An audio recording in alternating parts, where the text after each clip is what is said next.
భూమి మీద బంధిస్తే పరలోకంలో బంధింపబడేది ఏది? ఒకసారి మత్తయి సువార్త 18వ అధ్యాయం 18వ వచనం అందరూ తీయండి.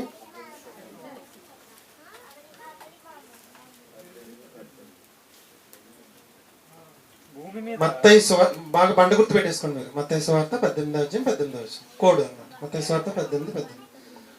భూమి మీద యేసుక్రీస్తు వారు బ్రతుకున్న కాలంలో, సువార్త ప్రకటిస్తున్న కాలంలో, భూమి మీద ఉన్నప్పుడు ఆయన చెప్పిన మాట ఏంటంటే, ఎదురుకుండా ఉన్న వాళ్ళతో, భూమి మీద మీరు వేటిని బంధిస్తే అది పరలోకంలో బంధింపబడును, మీరు భూమి మీద దేనిని విప్పితే అది పరలోకంలో విప్పబడును, మీతో నిశ్చయముగా చెప్పుచున్నాను.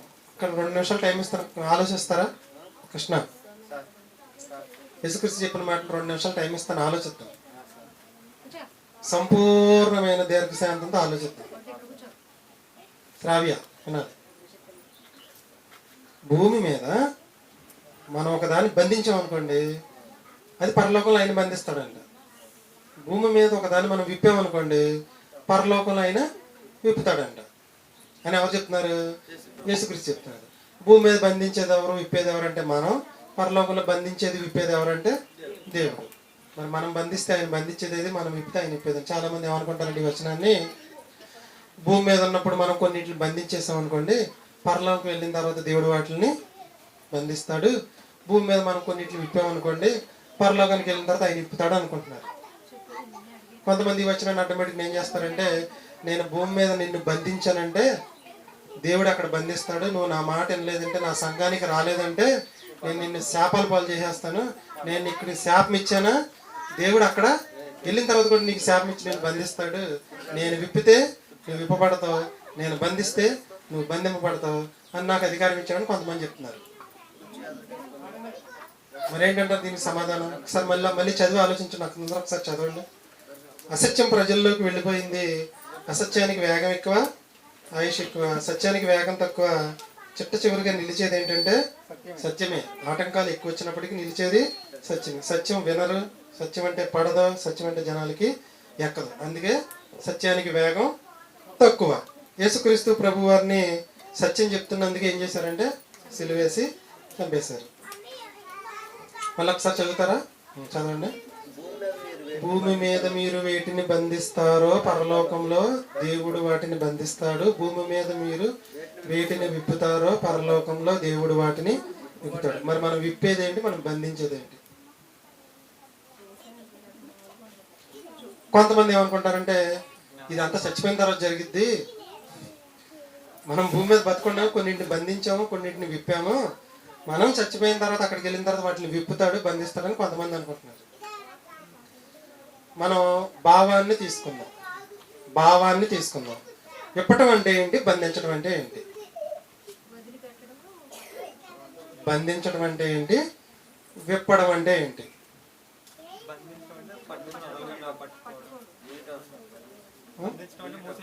బంధించడం అంటే వద్దు, ఆపేయటం. బంధించడం అంటే ఆపటం. విప్పటం అంటే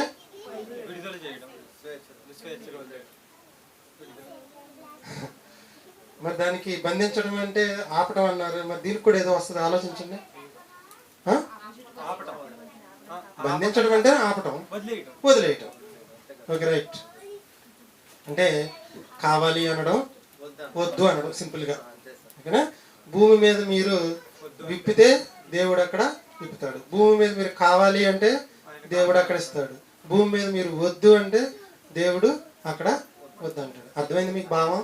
వాక్యాన్ని వాక్యంలాగా తీసుకుంటే యేసుక్రీస్తు మాట అర్థం కాదు. మళ్ళీ చదవండి. భూమి మీద మీరు వేటిని బంధిస్తారో అంటే వద్దంటారో దేవుడు పరలోకంలో వాటిని వద్దంటాడు. భూమి మీద మీరు వేటిని కావాలంటారో దేవుడు పరలోకంలో వాటిని కావాలంటారు. దీని అర్థం ఇంకా మీకు అర్థం అవ్వాలంటే, ఇప్పటి వరకు మీరు వచ్చిన అర్థం ప్రకారం సగం ఎక్కడ జరిగిద్ది, సగం అక్కడ జరిగిద్ది అన్నట్టు, అంతే కదా?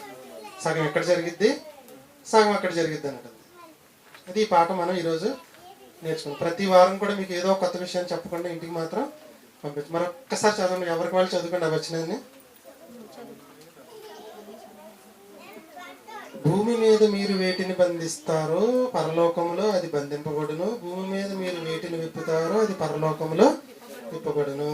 దీనికి జనాలు ఏం చెప్పారంటే, మీరు నా మాట వినకపోతే నేను మిమ్మల్ని శపిస్తాను, నేను శపించానో మీరు చచ్చిపోతారు, నేను బంధించానో జైలు పాలైపోతారు, రైలు పట్టాల కింద పడి చచ్చిపోతారు, నా మాట వినకపోతే నాశనం అయిపోతారు, నేను శపించానా అలాగే ఉండిపోతారు, నేను బంధించానా అలాగే బందీవై అయిపోతారని చెప్పడం అనేది జరుగుతుంది. ఎవరన్నా చచ్చిపోయారు అనుకోండి, సంఘానికి వస్తూ వస్తూ మానేసిన వాళ్ళు ఎవరైనా చచ్చిపోయారు అనుకోండి, అదిగో నా దగ్గర నుంచి మానేశాడు, నేను శపించాను అందుకే. మరి లోకంలో చాలామంది చచ్చిపోతున్నారుగా, మరి దానికి సమాధానం ఏంటి? ఈయన శపించాడు అందరినీ అని ఆ లాజిక్ మనం అర్థం చేసుకోవాలి. మీరు గుర్తుంచుకోండి, శపించమని బైబిల్లో ఒక్క మొక్క కూడా లేదు, దీర్ఘశాంతంతో ప్రకటించమని ఉంది. మరి లోకంలో అందరూ చనిపోతున్నారు కదా, మరి వాళ్ళందరూ ఈయన శపించాడా? వాక్యం తెలియని వారి దగ్గర చెప్తే ఇటువంటి చెల్లిది ఏమో, కానీ వాక్యం తెలిసిన వాళ్ళ దగ్గర ఇలాంటి ఆటలు మాత్రం సాగవండి. ఇదే సత్యం. ఏది సత్యం? అయ్యగారు శపిస్తే శాపం వస్తుంది, దీవిస్తే దీవెన వస్తుందనే అసత్యం ప్రజల్లోకి ఏమైపోయిందంటే వెళ్ళిపోయింది. ఎలా వెళ్ళిపోయిందంటే వేగంగా వెళ్ళిపోయింది.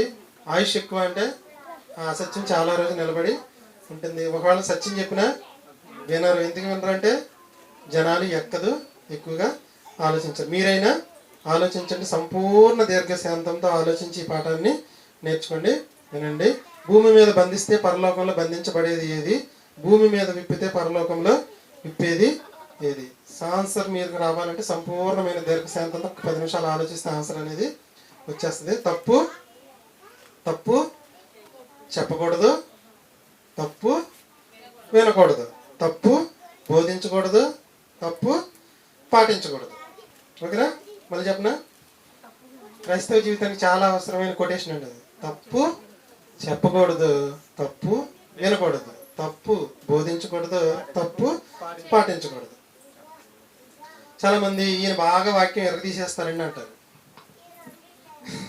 వాక్యం బాగా ఎరగదీసే వాళ్ళ దగ్గరికి వెళ్ళకూడదు, మనకు ఉపయోగం ఏముండదు. అవునా? దాన్ని ఏమంటారంటే లౌక్యం అంటారు. ఎరగదీసేస్తున్నారంటే అర్థం ఏంటంటే లౌక్యంతో మిమ్మల్ని వశపరుచుకుంటున్నారు తప్పితే ఇక్కడ మ్యాటర్ ఏమీ లేదని అర్థం. చాలా మంది కోడిగుడ్డు గీకలు పీకుతారు, తెలుసు కదా మీకు? కోడిగుడ్డు గీకలు పీకడం అంటే, కోడిగుడ్డకి ఈకలు పీకితే ఏమైతే చెప్పండి? గుడ్డు పైకి. వెరీ గుడ్, బాగా చెప్పారు. కోడిగుడ్డుకి అసలు ఈకలు ఉండవు, కానీ అట్లా ఈకలు పీకుతూ ఉంటే ఏమైంది? గుడ్డు పగిలిపోద్ది. ఆ గుడ్డులో నుంచి పిల్ల బయటకు వచ్చి పెద్దదైపోయి మాంసం రెడీ అయిన తర్వాత పీకితే ఈకలు, అప్పుడు మాంసానికి ఉపయోగపడుతుంది. అవునా? ఓకే. అపోస్తలు చెప్పిన మాట్లాడిన మత్తయి సువార్త, అపోస్తలతో యేసుక్రీస్తు వారు చెప్పిన మాట మత్తయి సువార్త 18వ అధ్యాయం 18వ వచనం. గుర్తుంచుకోండి, ఈ మాటలు మీకు పరధ్యానంలో ఉంటే అపార్థమైంది, ధ్యానంలో ఉంటే అర్థమైంది. పరధ్యానంలో ఎవరు ఉండొద్దు. మత్తయి సువార్త 18:18. ఈ వచనాన్ని అడ్డం పెట్టుకుని నేను ఏదంటే అది జరిగిపోద్ది, నేను బంధిస్తే నువ్వు బంధింపబడతావు, నేను ఏదంటే అది జరుగుతుందని క్రైస్తవులు ఏం చేస్తున్నారంటే భయభ్రాంతులకు గురి చేస్తున్నారు. మరి భూమి మీద మనం బంధిస్తే బంధింపబడేది ఏది? భూమి మీద విప్పితే విప్పబడేది ఏది? చెప్పమంటారా? చెప్తారా? జ్ఞానం, వాక్యం చెప్పండి, పర్వాలా. మనం బంధిస్తే అక్కడ బంధించేస్తాడంట దేవుడు, మనం విప్పితే అక్కడ విప్పేస్తాడంట దేవుడు. రాజేష్ జ్ఞానము, దేవుని వాక్యం అంటున్నాడు. ఇంకా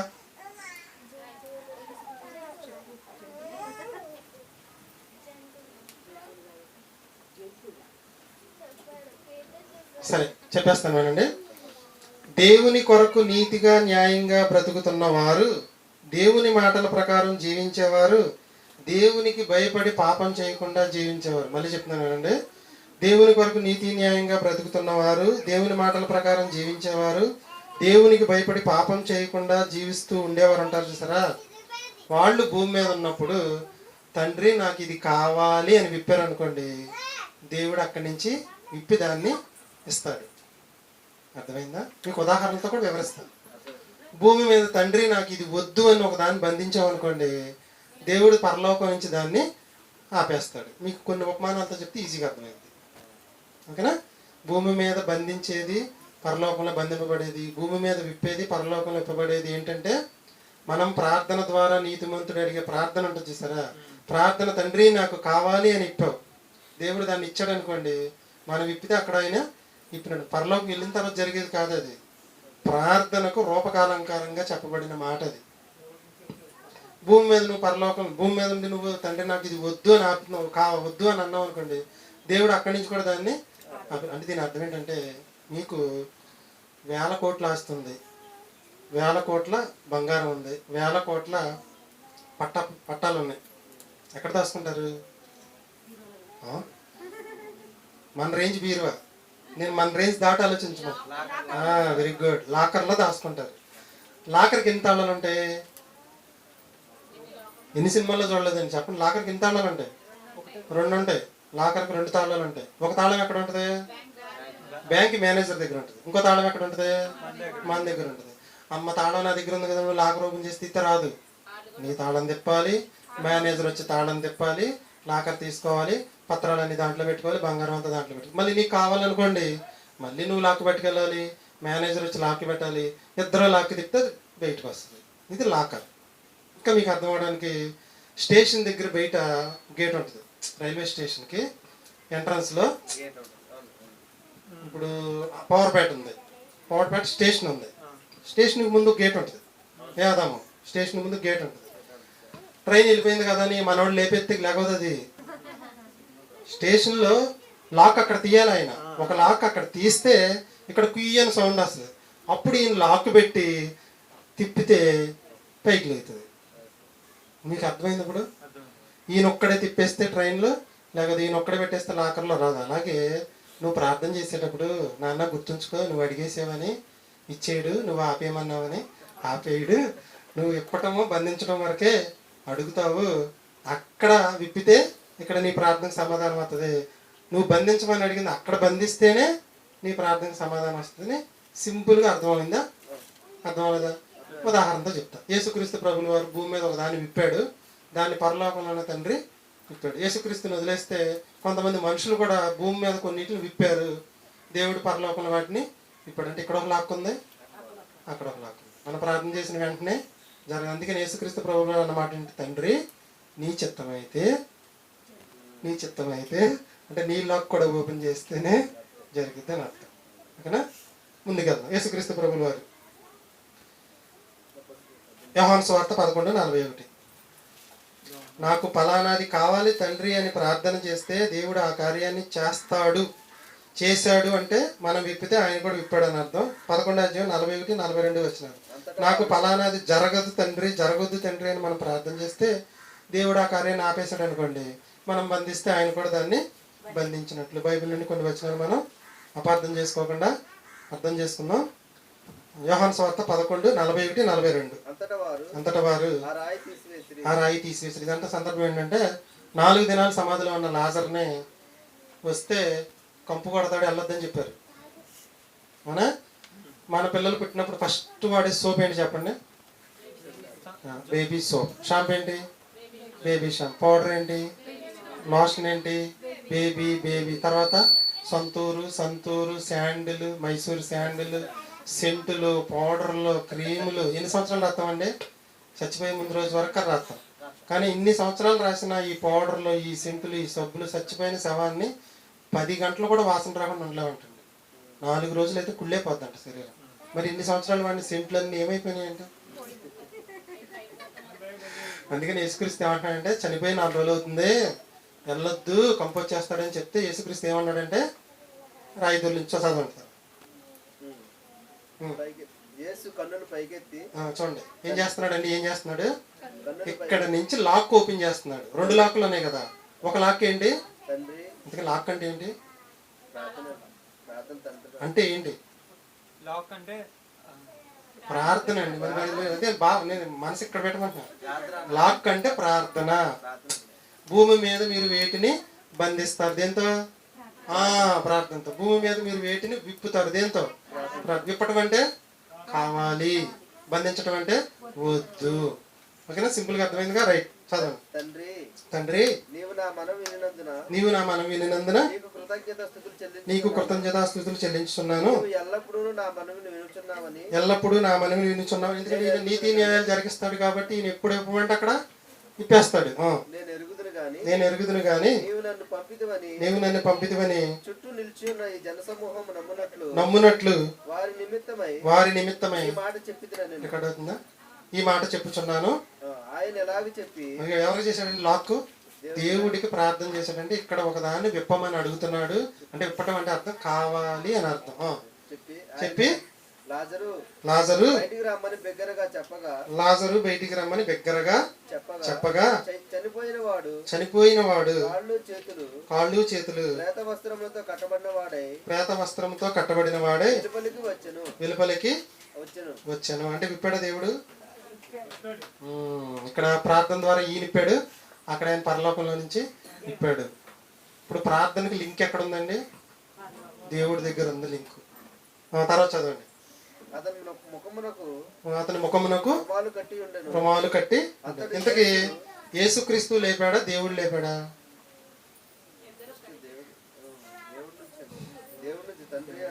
పరలోకంలో మీరు వేటిని విప్పుతారో భూలోకంలో మీరు వేటిని విప్పుతారో పరలోకంలో విప్పబడినంటే దేవుడే లేపాడు.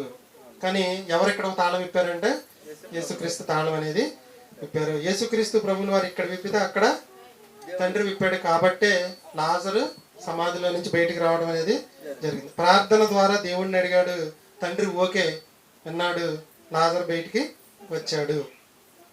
ఇప్పుడు ఈయనొక్కడే ప్రార్థన చేస్తే లాజరు బయటకు వచ్చేస్తాడండి? జరగని పని. 2 లాక్కులని గుర్తుంచుకోండి మీరు. 2 లాక్కులు ఉన్నాయి. దానికి ఉదాహరణ మీకు ఏం చెప్పాను నేను? రైల్వే స్టేషన్లో లాక్. స్టేషన్లో ఒకటి ట్రైన్ వెళ్ళిపోయిన తర్వాత వాళ్ళు తిప్పిన తర్వాత ఇక్కడ తిప్పితేనే వస్తుంది. ఇంకోటి బ్యాంకులో లాకర్ కూడా 2 లాకులు. ఒకసారి మత్తయి సువార్త 18:18 చూడండి.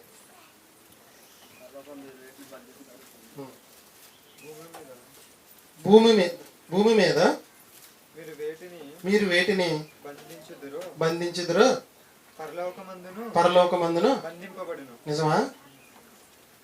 నిజమనే చెప్పక ఇప్పుడు వరకు. ఇప్పుడు ఏమడుగుతుంది? నిజమా అని అడుగుతున్నా. భూమి మీద మీరు వేటినన్నా బంధిస్తే పరలోకంలో బంధింపబడతాయా? అంత టాలెంట్ మనకుందా? అది నేను చెప్పేదా. నీతి న్యాయాలతో జరిగిస్తూ పాపం చేయకుండా ఉంటూ దేవుని మాటల ప్రకారం జీవించేవాడు ప్రార్థన చేస్తే ఖచ్చితంగా దేవుడు మన మాట వింటారు. నేను మాట చెప్పనా, ఇప్పటి వరకు మీరు చాలా విప్పారు, దేవుడు కూడా విప్పాడండి. ఇప్పటి వరకు మీరు చాలా బంధించారు, దేవుడు కూడా బంధించాడు. కొన్ని అవలేదు చూసారా? అవి ఏంటనుకుంటున్నారు? మనం బంధించలేకపోయాం, మనం విప్పలేకపోయాం. మనం విప్పాం కానీ దేవుడు విప్పలే, మనం బంధించాం కానీ దేవుడు బంధించాడు. అర్థమైంది సింపుల్గా మీకు? ఇది జరగబోయేదా, జరుగుతున్నదా, జరిగిపోయిందా? కంటే మనం చచ్చిపోయే వరకు జరుగుతూనే ఉంటుంది. ఇది చచ్చిపోయిన తర్వాత ఎప్పుడప్పుడే జరుగుతుంది, ప్రతిరోజు జరుగుతుంది. చచ్చిపోయిన తర్వాత జరిగితే మనం చచ్చిపోయి వెళ్ళిన తర్వాత తిప్పుతాడా?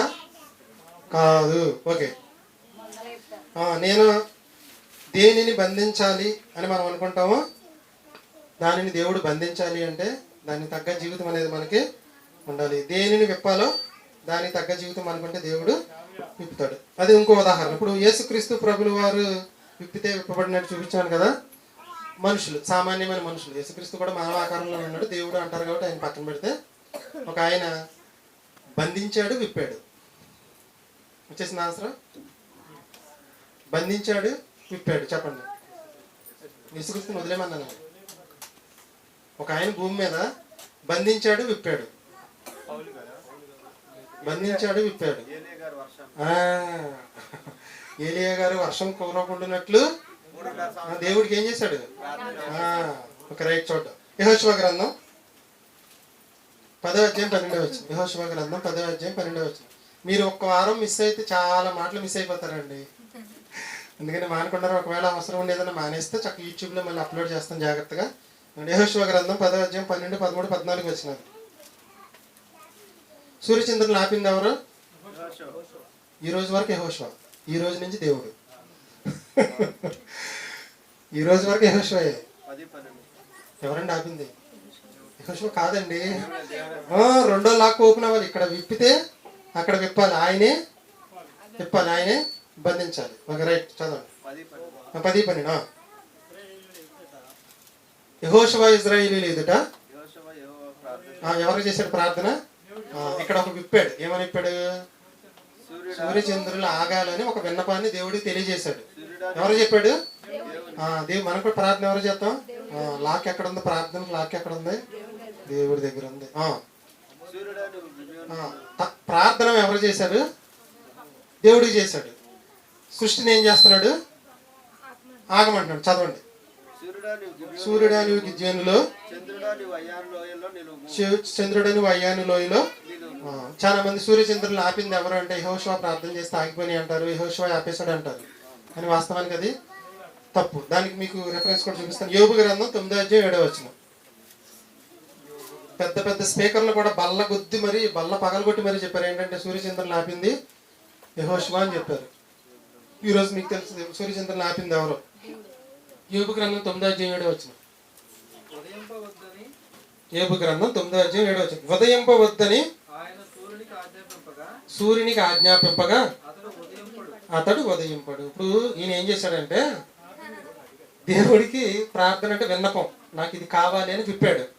అప్పుడు దేవుడు ఏం చేశాడు? సూర్యుడితో నువ్వు ఉదయం పొద్దున ఆయన ఆజ్ఞాపించాడు. కాబట్టి ఈ ఆజ్ఞ అంటే యెహోషువ చేస్తే ఆగలా, దేవుడు ఆపితే ఆగిన. ఇప్పుడు సూర్యచంద్రులు ఆపింది దేవుడే యెహోషువ. దేవుడు యెహోషువ అని అనకండి, దేవుడు ఫీల్ అవుతాడు. అంటే ఇప్పుడు భూమి మీద యెహోషువ ఏం చేశాడంటే ఒక దాన్ని విప్పాడు ప్రార్థన ద్వారా. ఇప్పుడు దేవుడు కూడా దాన్ని ఏం చేశాడంటే ఆమోదం ఓకే చేశాడు. ఇప్పుడు ఈయన ఇక్కడ ఏం చేశాడు? బంధించాడా విప్పాడా? చెప్పండి. యెహోషువ బంధించాడా విప్పాడా? బంధించాడు. విప్పలా. యేసుక్రీస్తు వారు ఏం చేశాడు? విప్పాడు. ఇప్పుడు ఈయన ఏం చేశాడు? బంధిస్తాడు. ఎవరిని బంధించాడు? సూర్యచంద్రుల్ని. అంటే ఈయన ఒక లాక్ ఓపెన్ చేశాడు. అక్కడ కూడా దేవుడు ఏం చేశాడు? లాక్ ఓపెన్ చేసి బంధించేశాడు. బంధించేసరికి సూర్యుడు చంద్రుడు ఆగారు. ఓకేనండి. తాళం ఇప్పుడు ఎక్కడ ఉన్నాయి? 2 చోట్ల ఉన్నాయి తాళం. ఇక్కడ ఈయన లాక్ వేస్తే అక్కడ దేవుడు కూడా లాక్ వేస్తాడు. ఇప్పుడు ఒక ఆయన లాక్ వేసాడు, మళ్ళీ లాక్ ఓపెన్ చేశాడు, బంధించాడు, విప్పాడు. చూద్దాం. యాకోబు పత్రిక 5:13. సింపుల్ గా చెప్పేస్తుంది, మీకు అర్థమైపోయింది. మీకు చాలా ఉంది. యాకోబు పత్రిక 5:13. మీలో ఎవరికైనా శ్రమ సంభవించినా అతను ప్రార్థన చేయవలెను. లాక్ ఎక్కడ ఉంది? మన దగ్గర ఒక లాక్ ఉంది, దేవుడి దగ్గర ఒక లాక్ ఉంది. 14. మీలో ఎవరైనా రోగి అయి ఉండనా ఆయన కూడా దేవుడికి ప్రార్థన చేయవలెను. 5:15. విశ్వాస సహితమైన ప్రార్థన ఆ రోగిని స్వస్థపరచును, ప్రార్థనకు ప్రతిఫలం ఇచ్చును. 5:16. మనకు కావాల్సిన వచనం ఉంటుంది. 5:16. నీతిమంతుని విజ్ఞాపన బహుము మనకు కావాల్సిన వచనం. నీతిమంతుని విజ్ఞాపన బహుబలము గలదై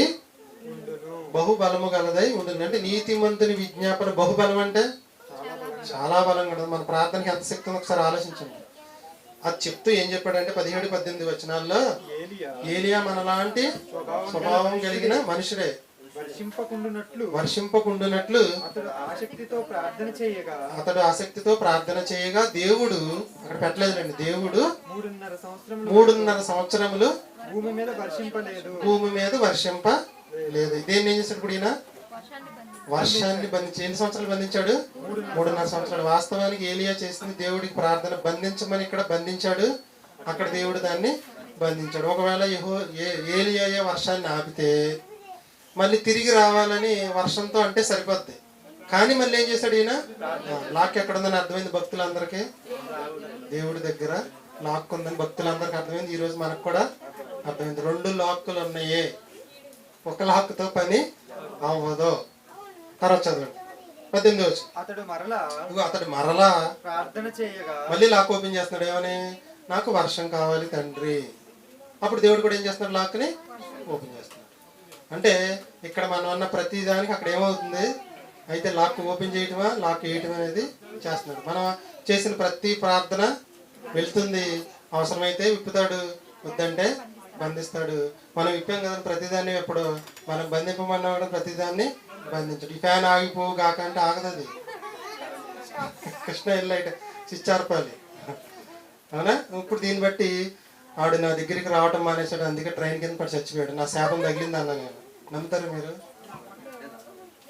అలా జరిగింది. లాక్ ఎక్కడ ఓపెన్ అవ్వాలి? దేవుడి దగ్గర ఓపెన్ అవ్వాలి. అలా అనుకుంటే భూమి మీద ఎవరో మిగలరు. అంతే కదా ఎవరో ఒకరి మీద పగ ఉంటుంది, కోపం ఉంటుంది, అందరూ శపించేసుకుంటారు, అందరూ చచ్చిపోతారు. 5:16 నీతిమంతుని విజ్ఞాపన బహుబలము గలదై ఉండును.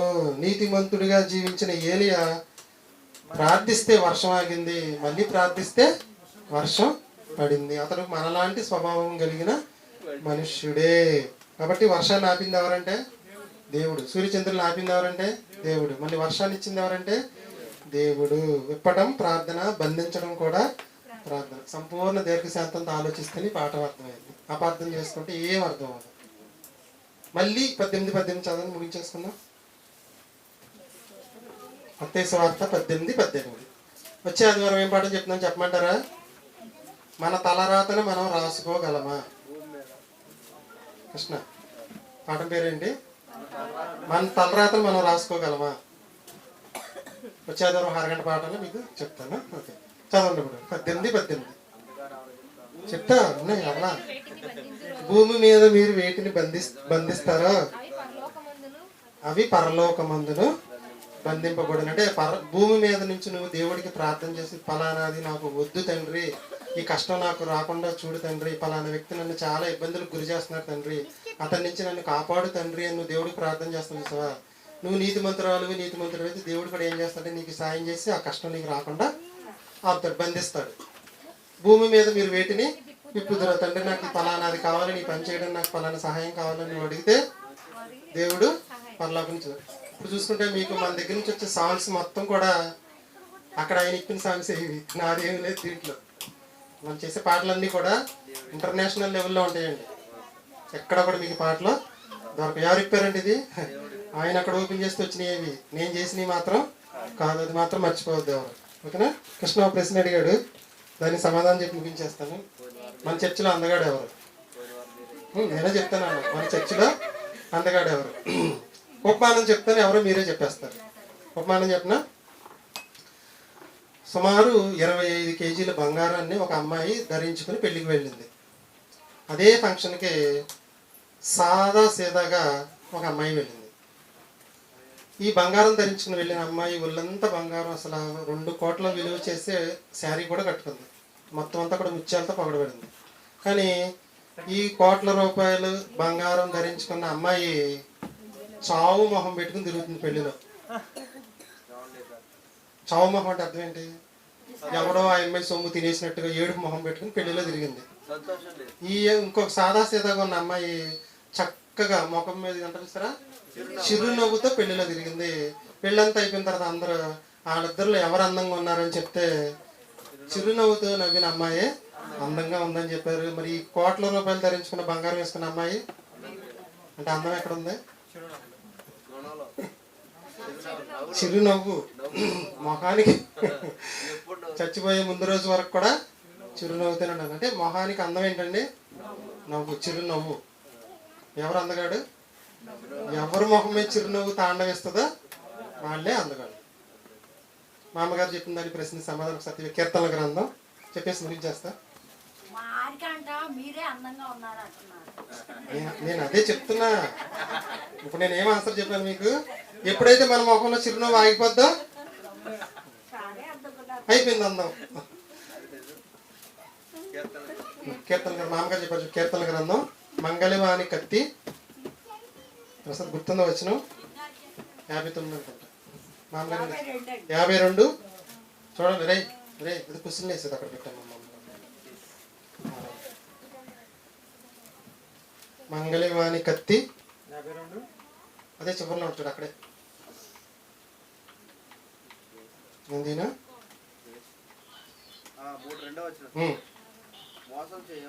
మోసము చేయువాడా వాడిగల మంగళవాణి కత్తివలే నీ నాలుక నాశనం చేయి నిర్దేశించుచున్నది. ఇక్కడ ఏమన్నాడంటే కత్తి అన్నాడు. మీకు ప్రపంచంలో 2 వస్తువులు బాగా తెలుసు. ఒకటి సూది, రెండోది కత్తెర. ఈ రెండింటికి ఉన్న తేడా ఏంటి? సూది ఏం చేస్తుందంటే చిరిగిపోయిన ప్రతిదాన్ని కలుపుతూ పోద్ది. కత్తెర ఏం చేస్తుందంటే టక్ టక్ టక్ 2 ముక్కల కింద విడదీసుకుంటూ వెళ్ళిపోద్ది. ఆ భావంలో అర్థం రావడానికి వాడి నాలుక ఎలాంటిదంటే కుటుంబాలని, మనుషుల్ని, సమాజాన్ని, సంఘాన్ని విడదీసేలాగా ఉంటుంది. కాబట్టి అలా ఎవరైతే విడదీస్తారో వాళ్ళ నాలుక కత్తితో మంగళవాణి కత్తెరతో సమానం అని చెప్పడానికి వాడిన పదం. సూదికున్న ప్రత్యేక లక్షణం ఏంటంటే చక్కగా రెండింటిని దగ్గరగా దారంతో కలుపుతూ ఉంటుంది. మనం ఎప్పుడు ఎలా ఉండాలంటే సూదిలాగా ఉండాలి. మా లేఖనం చెప్పింది ఈ పాఠం ఒకప్పుడు. ఓకేనా? భూమి మీద ఇప్పటి వరకు చాలా బంధించేసాం మనం, చాలా విప్పాం. కొన్నిటిని బంధించలేకపోయాం, కొన్నిటిని విప్పలేకపోయాం. దీన్ని మనం విప్పుతున్నాం కానీ దేవుడు విప్పట్లా. ఏమంటారు?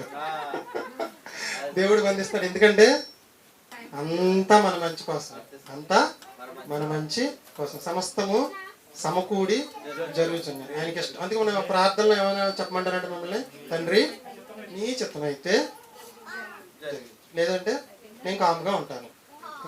సరేశ్వరరావు గారు ముగింపు ప్రార్థన చేస్తారు, పెట్టే దర్శనం తీసుకుని ఉంటారు. అంటే మన తలరాతను మనం రాసుకోగలము, మార్చుకోవడం కాదు, మన తలరాతను మనమే రాసుకోగలము. వచ్చే ద్వారా పాటు. ఓకేనా?